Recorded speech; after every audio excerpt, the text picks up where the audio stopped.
दीदी दीदी, जल्दी अंदर आ जाओ, पापा आ रहे हैं।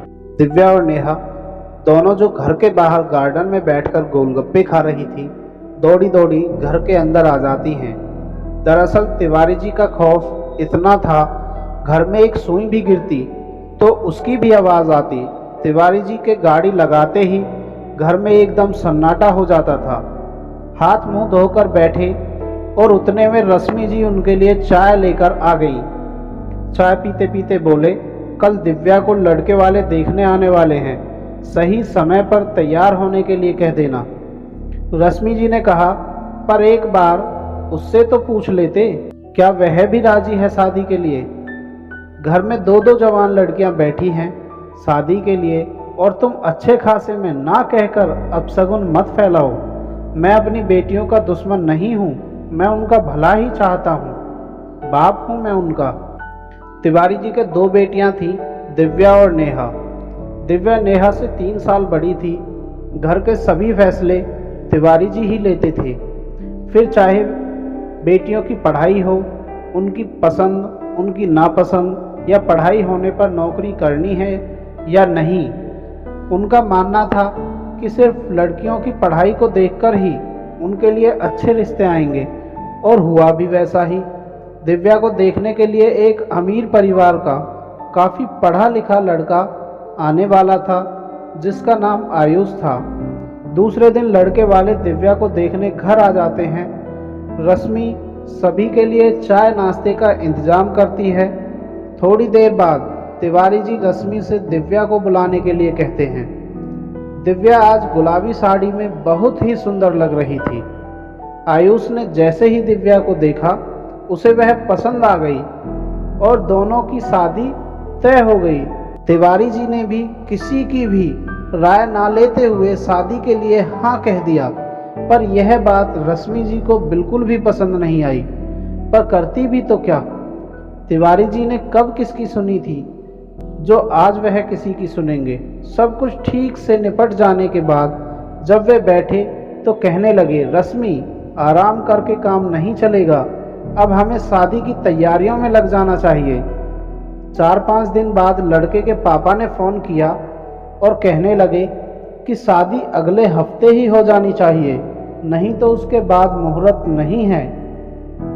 इधर से तिवारी जी हाँ हाँ ठीक है बोले जा रहे थे, क्योंकि इस रिश्ते को वो अपने हाथ से जाने देना नहीं चाहते थे। शादी का दिन भी आ गया, तैयारियां भी घर में ठीक ठाक चल रही थी, पर दिव्या अंदर से दुखी थी। दरअसल तिवारी जी के घर की परिस्थिति साधारण ही थी। दिव्या चाहती थी कि उसने जो इतनी पढ़ाई की है उसका सही मायने में उपयोग करे और एक अच्छी नौकरी करे और अपने पापा का घर खर्च में हाथ बटाए। तिवारी जी ने जितना कमाया था उतना सब कुछ अपनी बेटियों के लिए ही संजो कर रखा था, और जब यह रिश्ता आया तो उन्होंने एक बार भी आगे पीछे नहीं सोचा, रिश्ते के लिए हाँ कह दिया। दिव्या की शादी खूब धूमधाम से की। लड़के वालों ने कहा, हमें कुछ नहीं चाहिए, जो देना है अपनी बेटी को दीजिए, और यह कहकर उनसे जेवर, फर्नीचर से लेकर टीवी और घर के सारे उपयोग में आने वाली वस्तुएं ले ली। सब कुछ बेटी को ही तो दिया है। विदाई के समय दोनों बहनें एक दूसरे के गले लगकर फूट फूट कर रोने लगी। निकलते समय दिव्या ने एक फटी चादर अपने साथ ले ली। यह माँ ने देखा तो उसने चादर खींचने की कोशिश की और कहा, बेटा यह क्या कर रही हो तुम? तुम्हारे घर वाले देखेंगे तो क्या सोचेंगे? उतने पर दिव्या बोली, माँ यह चादर मेरे लिए सारी कीमती चीज़ों से ज़्यादा मायने रखती है। जब कभी तुम्हारी याद आएगी तो इसे ओढ़ लिया करूँगी, इसमें तुम्हारी ममता, तुम्हारा प्यार है। और उसने वह चादर अपने बैग में रख ली और अपने ससुराल चली गई। दूसरे दिन सुबह सास ने दिव्या को घर के तौर तरीकों के बारे में बताया, सभी की पसंद नापसंद के बारे में बताया। 4-5 दिन तो सब कुछ ठीक ठाक चल रहा था।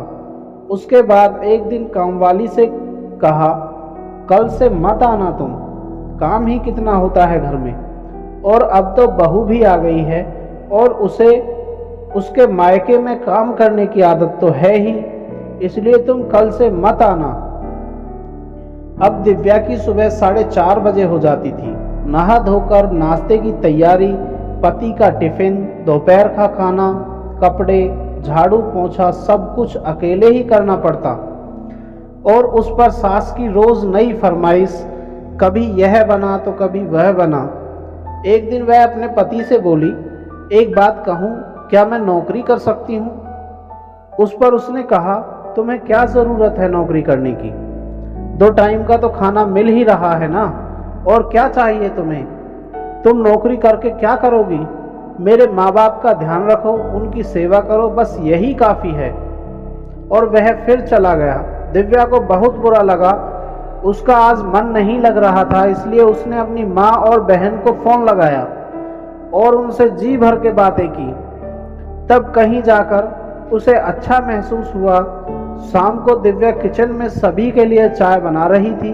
उतने में आयुष ऑफिस से आ जाता है। हाथ मुंह धोने के लिए बाथरूम की तरफ बढ़ा तो सास बोली, बेटा एक बात पूछनी है। हाँ माँ बोलो। इस घर में रहें या नहीं? क्यों, क्या हुआ? उसने पूछा। बेटा मैं दोपहर में अपने कमरे में जा रही थी आराम करने, तब तेरी बहू को अपनी माँ से बात करते सुना कि सास बहुत परेशान करती है। अब तुम ही बताना बेटा, ऐसा मैंने क्या किया? इतना सुनते ही आयुष आग बबूला हो गया और जोर से दिव्या को आवाज लगाई। दिव्या हाथ में चाय लाते हुए बोली, यह लीजिए चाय, सभी के लिए बना रही थी इसलिए थोड़ी देर हो गई लाने में। चाय गई भाड़ में। पहले बताओ किससे बुराई की मेरी माँ की तुमने अपने मायके में? मैंने तो माँ जी का नाम तक नहीं लिया, बस घर में सभी के हालचाल ले रही थी और कोई बात नहीं हुई। तो क्या मेरी माँ झूठ बोल रही है? आयुष ने कहा। इधर दो फोन, मेरी बात सुनो, अब कोई फोन नहीं करोगी। आयुष ने उस फोन को बंद करके अलमारी में रख दिया और दिव्या के एक थप्पड़ जड़ दिया और अपने कमरे में चला गया। दिव्या आज बहुत रोई और उसे इस बात का भी बुरा लग रहा था कि उसने जो गलती की ही नहीं है उसकी सजा उसे मिल रही है। रात भर दिव्या रो रही थी पर आयुष ने उसे एक बार भी चुप करने की कोशिश नहीं की। बेटा अपनी तरफ से है ये समझकर सास ने दिव्या पर बहुत बंधन लगाए। किसी से बात नहीं करनी, बाहर कहीं आना जाना नहीं, वो जो कहेंगे वही घर में बनेगा, और भी बहुत कुछ। दिव्या का दम घुटने लगा था उस घर में। मायके जाने तक के लिए भी मना कर दिया जाता और तिवारी जी यह सोचते कि बड़े लोग हैं, काम भी बहुत होता होगा, इसलिए नहीं भेजते होंगे। एक दिन रश्मि जी बोली, अजी सुनते हो, कितने दिन हो गए दिव्या को देखे हुए, उसका फोन भी बंद है। एक काम करो, वह नहीं आ सकती तो आप ही बेटी से मिलाओ। तिवारी जी बोले, पागल हो क्या तुम? इतने बड़े घर की बहू है वह, जिम्मेदारी भी इतनी ही बड़ी होगी ना उस पर। इतने अच्छे लोग मिले हैं, क्या करेंगे वो दिव्या को? 8 महीने हो गए हैं शादी को, पर कभी तुमने दिव्या से उनकी कोई बुराई नहीं सुनी। और दामाद जी कह रहे थे कि अब दिव्या भी नौकरी करने वाली है, उन्हें ज्वाइन करने वाली है उन्हीं के ऑफिस में। हो सकता है उसी सिलसिले में व्यस्त हो और अपनी याद नहीं आती होगी। फूलों जैसा संभालते होंगे वह अपनी दिव्या को, और अपनी बेटी सुख से रह रही होगी। इससे ज़्यादा और क्या चाहिए हमें? इतने में नेहा बोली, पापा एक बात कहूँ, अगर आप बुरा ना माने तो। हाँ बोलो बेटा। शादी के बाद दीदी अपने यहाँ बस एक ही बार आई हैं, और वो भी सिर्फ एक दिन के लिए। उसके बाद दीदी ने फ़ोन भी नहीं किया और अब तो उसका फ़ोन भी बंद आ रहा है।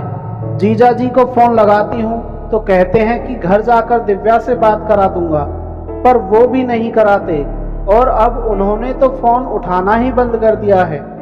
ऐसे कैसे हो सकता है? पापा आप ही थोड़ा सोचिए।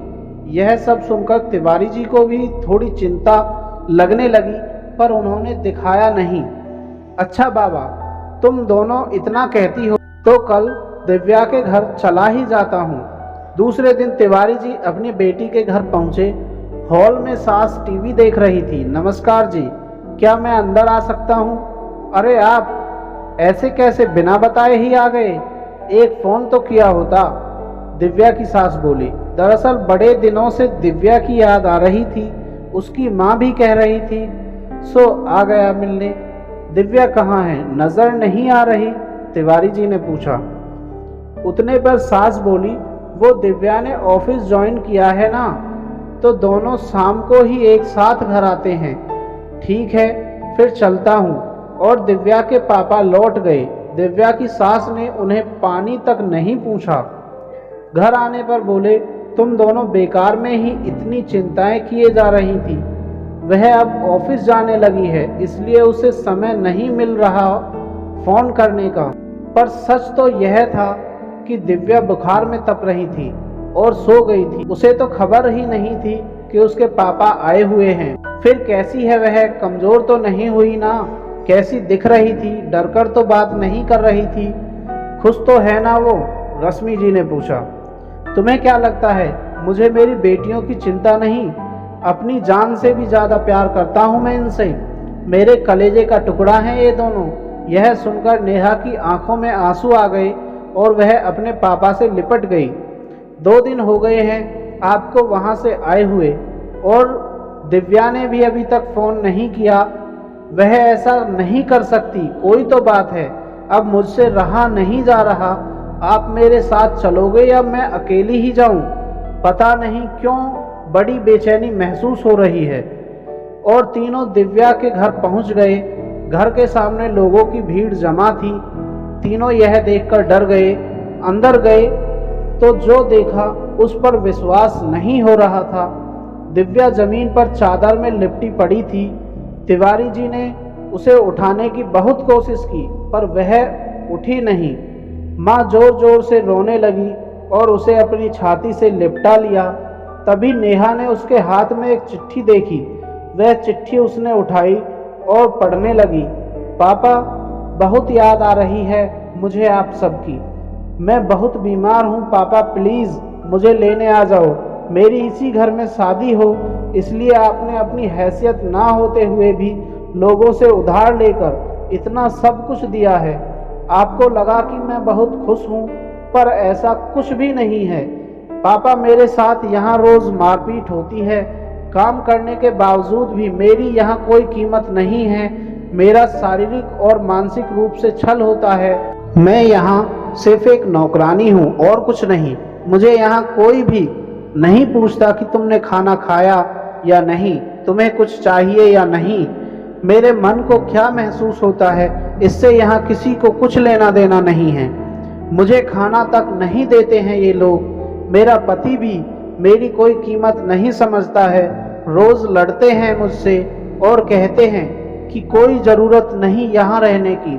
अब आप ही बताओ पापा, मैं कहाँ रहूँ, कहाँ जाऊँ? और अगर मैं आपके पास आती और ये सब बताती तो क्या आप मेरा विश्वास करते? पर पापा, मेरी एक ही विनती है आपसे, अपनी नेहा की शादी अमीर देखकर मत करना।